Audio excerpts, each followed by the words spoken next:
¿Alguna vez te has preguntado cómo Caín, uno de los primeros hijos de Adán y Eva, logró encontrar esposa y tener hijos? Imagina el misterio y la sorpresa al descubrir detalles ocultos entre líneas en la Biblia. ¿Cómo Caín, después de cometer el primer homicidio de la historia, logró establecer una nueva comunidad y fundar una ciudad? Su relación con Abel, su hermano menor, desencadenó una serie de eventos dramáticos y decisivos. Ambos ofrecieron sacrificios a Dios, pero solo el de Abel fue aceptado, dejando a Caín lleno de celos e ira. Este rechazo no solo condujo al primer asesinato registrado, sino que también marcó el comienzo de un enigma que exploraremos juntos hoy. Consumido por la envidia y la ira, Caín cometió el primer homicidio registrado en la historia humana, quitándole la vida a su hermano Abel. Este trágico evento se narra en Génesis 4:8, y Caín habló con su hermano Abel, y cuando estaban en el campo, Caín se levantó contra su hermano Abel y lo mató. La motivación detrás de este acto brutal fue el rechazo de Dios a las ofrendas de Caín, mientras que las de Abel fueron aceptadas. Esto generó un resentimiento profundo en Caín, que culminó en un acto de violencia extrema. Después del asesinato, Dios confrontó a Caín con una pregunta directa: ¿dónde está tu hermano Abel? Génesis 4:9. La respuesta de Caín fue evasiva y desafiante. No lo sé. ¿Acaso soy yo el guardián de mi hermano? Génesis 4:9. La respuesta de Dios reveló la gravedad del pecado de Caín. La voz de la sangre de tu hermano clama a mí desde la tierra. Génesis 4:10. La justicia divina fue rápida y Caín fue maldecido. Dios dijo: ahora maldito eres tú desde la tierra, que abrió su boca para recibir de tu mano la sangre de tu hermano. Cuando cultives la tierra, ya no te dará su fruto. Serás errante y vagabundo en la tierra. Génesis 4:11-12. Caín expresó su angustia al Señor, temiendo ser asesinado por cualquiera que lo encontrara. En respuesta, Dios puso una marca sobre Caín, prometiendo 7 veces vengar a quien lo matara. Este acto de misericordia divina, a pesar de la gravedad del pecado de Caín, se describe en Génesis 4:15. Entonces Jehová le dijo: ciertamente cualquiera que matare a Caín 7 veces será castigado. Y Jehová puso señal en Caín, para que no lo matase cualquiera que le hallara. Esta marca de Caín se convirtió en un símbolo de la carga del pecado que llevaría el resto de su vida. La castigo divina fue doble. Además de ser desterrado de la tierra fértil, Caín fue condenado a una vida de errancia y aislamiento. Fue alejado de la presencia de Dios y de la comunidad humana, una consecuencia severa que reflejaba la profundidad de su transgresión. Este exilio representaba no solo una separación física, sino también una alienación espiritual. Caín, el errante, se convirtió en un símbolo de la separación causada por el pecado. Sin embargo, la historia de Caín no termina aquí. Incluso cargando con el peso de su crimen, encontró una esposa y tuvo hijos, iniciando una nueva generación. Construyó una ciudad y la nombró en honor a su hijo Enoc, demostrando la capacidad humana de seguir adelante, incluso bajo el peso del pecado. Pero ¿cómo logró Caín encontrar esposa y fundar una ciudad en medio de tanta adversidad? La marca de Caín y su vida como errante enseñan lecciones profundas sobre la justicia, la misericordia y las consecuencias de las decisiones humanas. Caín, marcado por la culpa y alejado de la comunión con Dios, simboliza la lucha continua de la humanidad con la moralidad y el pecado. La intrigante pregunta de cómo Caín encontró una esposa plantea especulaciones sobre la posible existencia de otros seres humanos, además de la familia inmediata de Adán y Eva.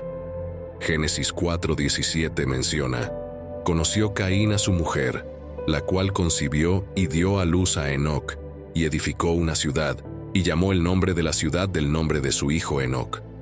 Este verso sugiere que, además de Adán, Eva, Caín y Abel, había otras personas en la tierra. Pero, ¿quiénes eran estos otros individuos? Una hipótesis ampliamente discutida es que Adán y Eva tuvieron muchos otros hijos e hijas que no se mencionan explícitamente en las Escrituras. Génesis 5:4 apoya esta idea al afirmar que, y fueron los días de Adán, después que engendró a Set 800 años, y engendró hijos e hijas. Por lo tanto, es posible que la esposa de Caín fuera una de sus hermanas o una sobrina, considerando las largas vidas que las personas vivían en aquel entonces. Otra teoría especulativa sugiere que Dios podría haber creado otros seres humanos fuera del relato directo de Adán y Eva. Aunque no se menciona explícitamente en la Biblia, esta idea intenta conciliar la narrativa bíblica con las evidencias arqueológicas y antropológicas que apuntan a la existencia de otras comunidades humanas en la antigüedad. Algunos estudiosos argumentan que, para la rápida multiplicación de la población humana, sería necesario un contingente mayor de personas, difícil de lograr solo con los descendientes directos de Adán y Eva. Sin embargo, es importante destacar que estas interpretaciones son especulativas y no encuentran respaldo directo en el texto bíblico. La narrativa de Génesis se enfoca principalmente en la descendencia de Adán y Eva, sin mencionar claramente la presencia de otros grupos humanos contemporáneos. Esta falta de detalles deja margen para muchas preguntas y debates sobre cómo Caín encontró esposa e inició una nueva generación. La práctica del matrimonio entre parientes cercanos, como hermanos y primos, era común y necesaria en las primeras etapas de la humanidad antes de la introducción de las leyes mosaicas. Estas leyes, que surgieron mucho después, prohibían tales uniones para proteger la salud genética de la población. Génesis 20:12 nos brinda un ejemplo de tales prácticas, donde Abraham revela que Sara era su media hermana. También ella es mi hermana, hija de mi padre, aunque no hija de mi madre, y vino a ser mi mujer. La hipótesis de que Caín se casó con una de sus hermanas es una de las más aceptadas entre estudiosos y teólogos para explicar cómo encontró esposa. Aunque la Biblia no proporciona detalles explícitos sobre la esposa de Caín, insinúa que Adán y Eva tuvieron muchos hijos además de Caín y Abel. En Génesis 5:4 leemos: «Y fueron los días de Adán después que engendró a Set 800 años, y engendró hijos e hijas». Esto sugiere que la población inicial de la humanidad se expandió a través de matrimonios entre hermanos y hermanas.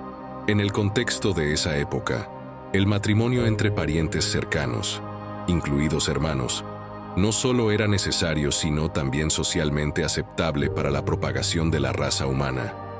En esos tiempos primordiales, la ausencia de prohibiciones explícitas sobre el matrimonio entre parientes permitía que tales uniones ocurrieran sin la connotación negativa que tienen estas prácticas en la actualidad.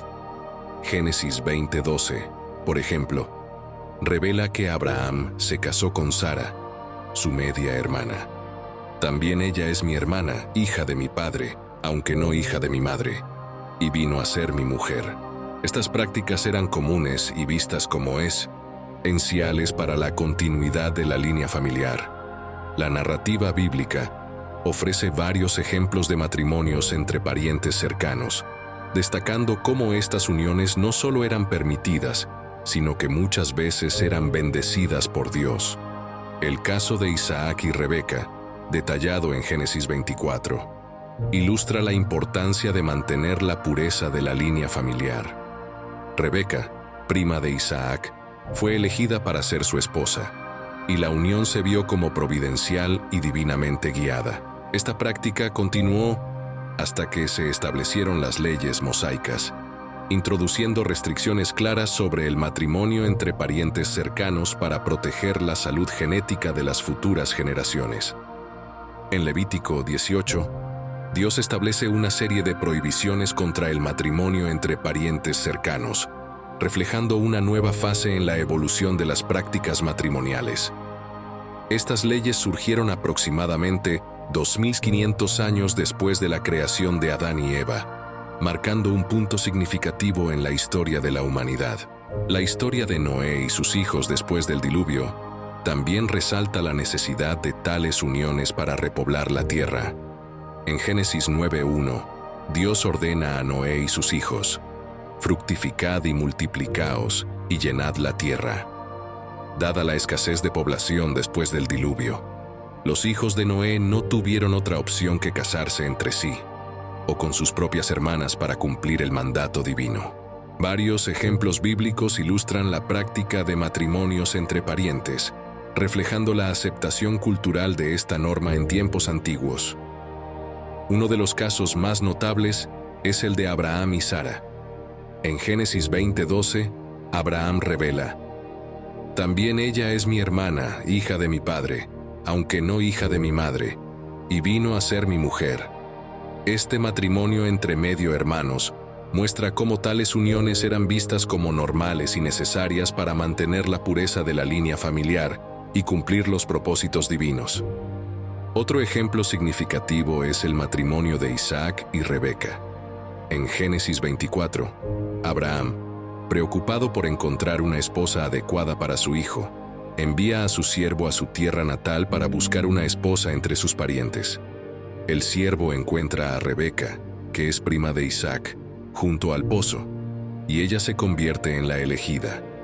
Este relato destaca no solo la práctica cultural del matrimonio entre parientes, sino también la orientación divina en estos arreglos matrimoniales.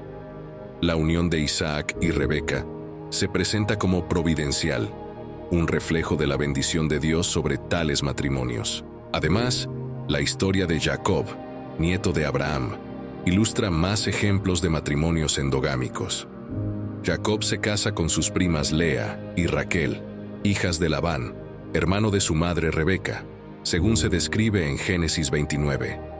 Entonces Jacob sirvió por Raquel 7 años, y le parecieron como pocos días porque la amaba. Estas uniones enfatizan la continuidad de las prácticas culturales de mantener matrimonios dentro del círculo familiar para asegurar la línea y la herencia. La narrativa de Génesis también nos presenta el matrimonio de Judá con Tamar, su nuera, como otro ejemplo de relaciones complejas dentro de la familia. En Génesis 38, Tamar, viuda de hijo de Judá, engaña a Judá para asegurar su descendencia. Esta historia revela las complejidades y normas sociales sobre matrimonio y descendencia dentro de las familias patriarcales. Al analizar toda esta narrativa sobre Caín, su crimen, su marca y la pregunta intrigante de cómo encontró esposa, nos enfrentamos a un cuadro complejo de la condición humana. La historia de Caín nos recuerda las profundidades del pecado y las consecuencias devastadoras que puede acarrear, pero también nos muestra la misericordia y la continuidad de la vida incluso en medio de la adversidad.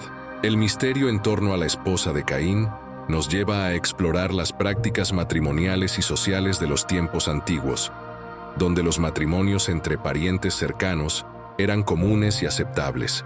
Estas uniones eran fundamentales para la multiplicación de la población humana y la preservación de las líneas familiares, incluso si hoy en día pueden generar incomodidad o críticas. En última instancia, la historia de Caín nos enseña sobre la complejidad de la naturaleza humana, nuestras luchas internas entre el bien y el mal, las consecuencias de nuestras elecciones y la importancia de la misericordia divina.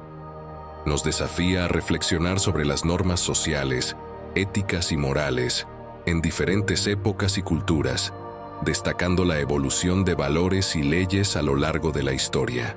Así que, al sumergirnos en los matices de la Biblia y los misterios de la vida humana, somos invitados a un viaje de descubrimiento, reflexión y aprendizaje continuo, explorando los aspectos más profundos e intrigantes de nuestra existencia y nuestra relación con lo divino. Hasta el próximo video, que Dios te acompañe.